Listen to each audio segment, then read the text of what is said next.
श्री गणेश स्तुतिः। नमामि ते गजाननम् अनन्तमोददायकम् समस्त विघ्नहारकम् समस्त अघविनाशकम् मुदाकरम् सुखाकरम् मम प्रिय गणाधिपम् नमामि ते विनायकम् हृदय कमल निवासिनम् भुक्ति मुक्तिदायकम् समस्त क्लेशवारकम् बुद्धिबल प्रदायकम् समस्त विघ्नहारकम् धूम्रवर्ण शोभनम् एकदन्तमोहनम् भजामि ते कृपाकरम् मम हृदय विहारिणम् गजवदन शोभितम् मोदकम् सदा प्रियम् वक्रतुण्डधारकम् कृष्णपिच्छमोहनम् विकटरूपधारिणम् देववृन्दवन्दितम् स्मरामि विघ्नहारकम् मम बन्धमोचकम् सुराणाम् प्रधानम् मूषकवाहनम् रिद्धिसिद्धिसंयुतम् भालचन्द्रशोभनम् ज्ञानिनाम् वरिष्ठम् इष्टफलप्रदायकम् सदा भावयामि त्वाम् सगुणरूपधारिणम् सर्वविघ्नहारकम् समस्त विघ्नवर्जितम् विकटरूपशोभनम् मनोजदर्पमर्दनम् सगुणरूपमोहनम् गुणत्रय अतीतम् नमामि ते मम प्रिय गणेशम् नमामि ते मम प्रिय गणेशम् नमामि ते गजाननम् अनन्तमोददायकम् समस्त विघ्नहारकम् समस्त अघविनाशनम् मुदाकरम् सुखाकरम् मम प्रिय गणाधिपम् नमामि ते विनायकम् हृदय कमल निवासिनम् नमामि ते गजाननम् अनन्तमोददायकम् समस्त विघ्नहारकम् समस्त अघविनाशकम् मुदाकरम् सुखाकरम् मम प्रिय गणाधिपम् नमामि ते विनायकम् हृदय कमल निवासिनम् भुक्ति मुक्तिदायकम् समस्त क्लेशवारकम् बुद्धिबल प्रदायकम् समस्त विघ्नहारकम् धूम्रवर्ण शोभनम् एकदन्तमोहनम् भजामि ते कृपाकरम् मम हृदय विहारिणम् गजवदन शोभितम् मोदकम् सदा प्रियम् वक्रतुण्डधारकम् कृष्णपिच्छमोहनम् विकटरूपधारिणम् देववृन्दवन्दितम् स्मरामि विघ्नहारकम् मम बन्धमोचकम् सुराणाम् प्रधानम् मूषकवाहनम् रिद्धिसिद्धिसंयुतम् भालचन्द्रशोभनम् ज्ञानिनाम् वरिष्ठम् इष्टफलप्रदायकम् सदा भावयामि त्वाम् सगुणरूपधारिणम् सर्वविघ्नहारकम् समस्त विघ्नवर्जितम् विकटरूपशोभनम् मनोजदर्पमर्दनम् सगुणरूपमोहनम् गुणत्रय अतीतम् नमामि ते मम प्रिय गणेशं नमामि ते मम प्रिय गणेशं नमामि ते गजाननम् अनन्तमोददायकम् समस्तविघ्नहारकम् समस्त अघविनाशनम् मुदाकरम् सुखाकरम् मम प्रिय गणाधिपम् नमामि ते विनायकम् हृदकमलनिवासिनम् नमामि ते गजाननम् अनन्तमोददायकम् समस्त विघ्नहारकम् समस्त अघविनाशकम् मुदाकरम् सुखाकरम् मम प्रिय गणाधिपम् नमामि ते विनायकम् हृदकमलनिवासिनम् भुक्तिमुक्तिदायकम् समस्तक्लेशवारकम् बुद्धिबलप्रदायकम् समस्तविघ्नहारकम् धूम्रवर्णशोभनम् एकदन्तमोहनम् भजामि ते कृपाकरम् मम हृदयविहारिणम् गजवदन शोभितम् मोदकम् सदा प्रियम् वक्रतुण्डधारकम् कृष्णपिच्छमोहनम् विकटरूपधारिणम् देववृन्दवन्दितम् स्मरामि विघ्नहारकम् मम बन्धमोचकम् सुराणाम् प्रधानम् मूषकवाहनम् रिद्धिसिद्धिसंयुतम् भालचन्द्रशोभनम् ज्ञानिनां वरिष्ठम् इष्टफलप्रदायकम् सदा भावयामि त्वाम् सगुणरूपधारिणम् सर्वविघ्नहारकम् समस्तविघ्नवर्जितम् विकटरूपशोभनम् मनोजदर्पमर्दनम् सगुणरूपमोहनम् गुणत्रय अतीतम् नमामि ते मम प्रिय गणेशं नमामि ते मम प्रिय गणेशं नमामि ते गजाननम् अनन्तमोददायकम् समस्त विघ्नहारकम् समस्त अघविनाशनम् मुदाकरम् सुखाकरम् मम प्रिय गणाधिपम् नमामि ते विनायकम् हृदकमलनिवासिनम् नमामि ते गजाननम् अनन्तमोददायकम् समस्त विघ्नहारकम् समस्त अघविनाशकम् मुदाकरम् सुखाकरम् मम प्रिय गणाधिपम् नमामि ते विनायकम् हृदकमलनिवासिनम् भुक्तिमुक्तिदायकम् समस्तक्लेशवारकम्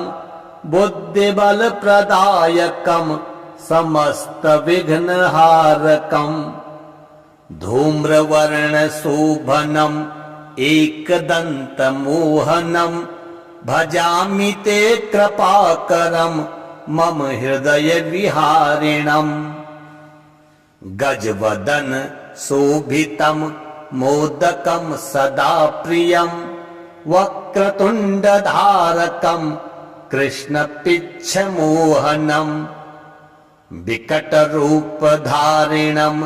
देववृन्दवन्दितम् स्मरामि विघ्नहारकम् मम बन्धमोचकम् सुराणाम् प्रधानम् मूषकवाहनम् रिद्धिसिद्धिसंयुतम् भालचन्द्रशोभनम् ज्ञानिनां वरिष्ठम् इष्टफलप्रदायकम् सदा भावयामि त्वां सगुणरूपधारिणम् सर्वविघ्नहारकं समस्तविघ्नवर्जितं विकटरूपशोभनं मनोजदर्पमर्दनं सगुणरूपमोहनं गुणत्रय अतीतं नमामि ते मम प्रिय गणेशं नमामि ते मम प्रिय गणेशं नमामि ते गजाननम् अनन्तमोददायकं समस्तविघ्नहारकं समस्त अघविनाशनं मुदाकरं सुखाकरं मम प्रिय गणाधिपं नमामि ते विनायकं हृदकमलनिवासिनम् नमामि ते गजाननम् अनन्तमोददायकं समस्तविघ्नहारकं समस्त अघविनाशकं मुदाकरं सुखाकरं मम प्रिय गणाधिपं नमामि ते विनायकं हृदकमलनिवासिनम् भुक्तिमुक्तिदायकं समस्तक्लेशवारकं बुद्धिबलप्रदायकं समस्तविघ्नहारकं धूम्रवर्णशोभनम् एकदन्तमोहनं भजामि ते कृपाकरं मम हृदयविहारिणम् गजवदन शोभितं मोदकं सदा प्रियं वक्रतुण्डधारकं कृष्णपिच्छमोहनं विकटरूपधारिणं देववृन्दवन्दितं स्मरामि विघ्नहारकं मम बन्धमोचकं सुराणां प्रधानं मूषकवाहनं रिद्धिसिद्धिसंयुतं भालचन्द्रशोभनं ज्ञानिनां वरिष्ठम् इष्टफलप्रदायकं सदा भावयामि त्वां सगुणरूपधारिणम् सर्वविघ्नहारकं समस्तविघ्नवर्जितं विकटरूपशोभनं मनोजदर्पमर्दनं सगुणरूपमोहनं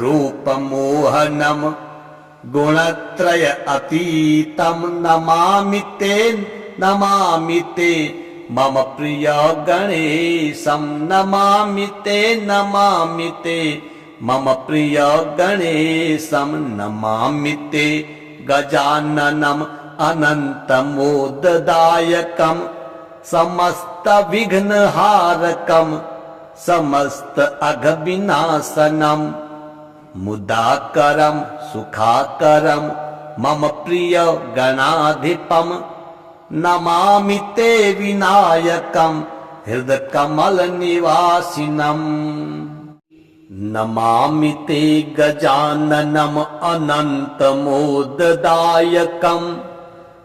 समस्तविघ्नहारकं समस्त अघविनाशकं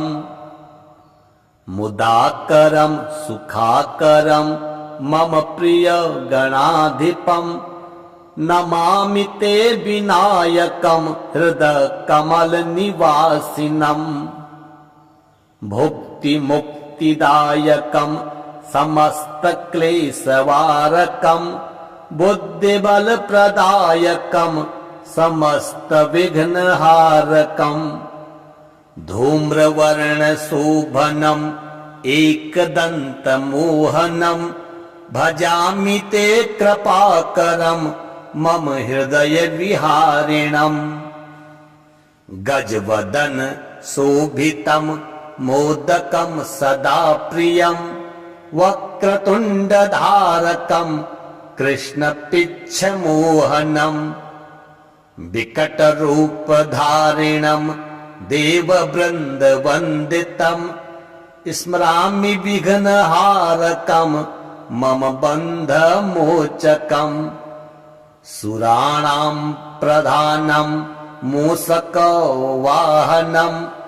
रिद्धिसिद्धिसंयुतं भालचन्द्रशोभनम् ज्ञानिनां वरिष्ठम् इष्टफलप्रदायकम् सदा भावयामि त्वां सगुणरूपधारिणम् सर्वविघ्नहारकम् समस्तविघ्नवर्जितम्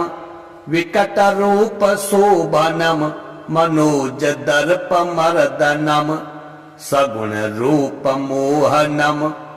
गुणत्रय अतीतम् नमामि ते मम प्रिय गणेशं नमामि ते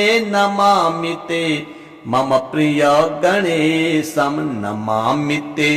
गजाननम् अनन्तमोददायकम् समस्त विघ्नहारकम् समस्त अघविनाशनम् मुदाकरम् सुखाकरम् मम प्रिय गणाधिपम् नमामि ते विनायकम् हृदकमलनिवासिनम् नमामि ते गजाननम् अनन्तमोददायकम् समस्त विघ्नहारकम् समस्त अघविनाशकम् मुदाकरम् सुखाकरम् मम प्रिय गणाधिपम्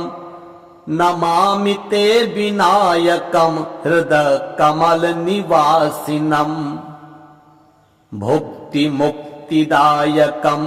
समस्तक्लेशवारकम् बुद्धिबलप्रदायकम् समस्तविघ्नहारकम् धूम्रवर्णशोभनम् एकदन्तमोहनम् भजामि ते कृपाकरम् मम हृदयविहारिणम् गजवदन शोभितम् मोदकम् सदा प्रियम् वक्रतुण्डधारकम् कृष्णपिच्छमोहनम् विकटरूपधारिणम् देववृन्दवन्दितम् स्मरामि विघ्नहारकम् मम बन्धमोचकम् सुराणां प्रधानं मूषकवाहनम् रिद्धिसिद्धिसंयुतं भालचन्द्रशोभनम् ज्ञानिनां वरिष्ठम् इष्टफलप्रदायकम् सदा भावयामि त्वां सगुणरूपधारिणम् सर्वविघ्नहारकम् समस्तविघ्नवर्जितम् विकटरूपशोभनम् मनोजदर्पमर्दनम् सगुणरूपमोहनम्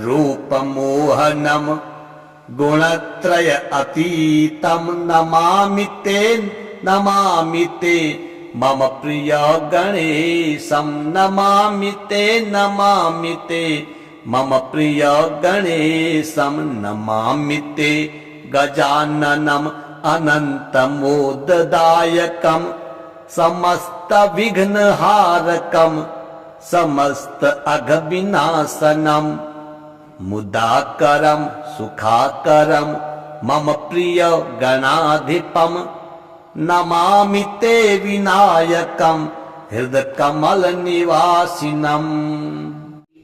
नमामि ते गजाननम् अनन्तमोददायकम् समस्त विघ्नहारकम् समस्त अघविनाशकम् मुदाकरम् सुखाकरम् मम प्रिय गणाधिपम् नमामि ते विनायकम् हृदकमलनिवासिनम् भुक्तिमुक्तिदायकम् समस्तक्लेशवारकम् बुद्धिबलप्रदायकम् समस्तविघ्नहारकम् धूम्रवर्णशोभनम् एकदन्तमोहनम् भजामि ते कृपाकरम् मम हृदय विहारिणम् गजवदन शोभितम् मोदकम् सदा प्रियम् वक्रतुण्डधारकम् कृष्णपिच्छमोहनम् विकटरूपधारिणम् देववृन्दवन्दितम् स्मरामि विघ्नहारकम् मम बन्धमोचकम् सुराणाम् प्रधानम् मूषकवाहनम् रिद्धिसिद्धिसंयुतम् भालचन्द्रशोभनम् ज्ञानिनां वरिष्ठम् इष्टफलप्रदायकम् सदा भावयामि त्वाम् सगुणरूपधारिणम् सर्वविघ्नहारकम् समस्तविघ्नवर्जितम् विकटरूपशोभनम् मनोजदर्पमर्दनम् सगुणरूपमोहनम् गुणत्रय अतीतम् नमामि ते मम प्रिय गणेशम् नमामि ते मम प्रिय गणेशम् नमामि ते गजाननम् अनन्तमोददायकम् समस्त विघ्नहारकम् समस्त अघविनाशनम् मुदाकरम् सुखाकरम् मम प्रिय गणाधिपम् नमामि ते विनायकम् हृदकमलनिवासिनम् नमामि ते गजाननम् अनन्तमोददायकम् समस्त विघ्नहारकम् समस्त अघविनाशकम् मुदाकरम् सुखाकरम् मम प्रिय गणाधिपम् नमामि ते विनायकम् हृदकमलनिवासिनम् भुक्तिमुक्तिदायकम् समस्तक्लेशवारकम् बुद्धिबलप्रदायकम् समस्तविघ्नहारकम् धूम्रवर्णशोभनम् एकदन्तमोहनम् भजामि ते कृपाकरम् मम हृदय विहारिणम् गजवदन शोभितम् मोदकम् सदा प्रियम् वक्रतुण्डधारकम् कृष्णपिच्छमोहनम् विकटरूपधारिणम् देववृन्दवन्दितम् स्मरामि विघ्नहारकम् मम बन्धमोचकम् सुराणाम् प्रधानम् मूषकवाहनम् रिद्धिसिद्धिसंयुतम् भालचन्द्रशोभनम् ज्ञानिनां वरिष्ठम् इष्टफलप्रदायकम् सदा भावयामि त्वाम् सगुणरूपधारिणम् सर्वविघ्नहारकम् समस्तविघ्नवर्जितम् विकटरूपशोभनम् मनोजदर्पमर्दनम् सगुणरूपमोहनम् गुणत्रय अतीतम् नमामि ते मम प्रिय गणेशम् नमामि ते मम प्रिय गणेशम् नमामि ते गजाननम् अनन्तमोददायकम् समस्त विघ्नहारकम् समस्त अघविनाशनम् मुदाकरम् सुखाकरम् मम प्रिय गणाधिपम् नमामि ते विनायकम् हृदकमलनिवासिनम् नमामि ते गजाननम् अनन्तमोददायकम् समस्त विघ्नहारकम् समस्त अघविनाशकम् मुदाकरं सुखाकरं मम प्रिय गणाधिपम् नमामि ते विनायकं हृदय कमल निवासिनम् भुक्ति मुक्तिदायकं समस्त क्लेशवारकं बुद्धिबल प्रदायकं समस्त विघ्नहारकं धूम्रवर्ण शोभनम् एकदन्तमोहनं भजामि ते कृपाकरं मम हृदय विहारिणम् गजवदन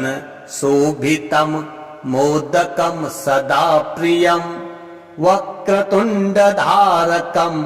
कृष्णपिच्छमोहनं विकटरूपधारिणं देववृन्दवन्दितं स्मरामि विघ्नहारकं मम बन्धमोचकम् सुराणां प्रधानं मूषकवाहनं रिद्धिसिद्धिसंयुतं भालचन्द्रशोभनं ज्ञानिनां वरिष्ठं इष्टफलप्रदायकं सदा भावयामि त्वां सगुणरूपधारिणं सर्वविघ्नहारकं समस्तविघ्नवर्जितं विकटरूपशोभनं मनोजदर्पमर्दनं सगुणरूपमोहनं गुणत्रय अतीतं नमामि ते मम प्रिय गणेशं नमामि ते मम प्रिय गणेशं नमामि ते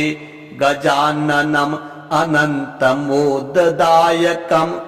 समस्त विघ्नहारकं समस्त अघविनाशनं मुदाकरं सुखाकरं मम प्रिय गणाधिपम् नमामि ते विनायकं हृदय कमल निवासिनम् नमामि ते गजाननम् अनन्तमोददायकं समस्त विघ्नहारकं समस्त अघविनाशकं मुदाकरं सुखाकरं मम प्रिय गणाधिपम् नमामि ते विनायकं हृदय कमल निवासिनम् भुक्ति मुक्तिदायकं समस्त क्लेशवारकं बुद्धिबल प्रदायकं समस्त विघ्नहारकं धूम्रवर्ण शोभनं एकदन्तमोहनं भजामि ते कृपाकरं मम हृदय विहारिणम् गजवदन शोभितं मोदकं सदा प्रियं वक्रतुण्डधारकं कृष्णपिच्छमोहनं विकटरूपधारिणं देववृन्दवन्दितं स्मरामि विघ्नहारकं मम बन्धमोचकम् सुराणां प्रधानं मूषकवाहनं रिद्धिसिद्धिसंयुतं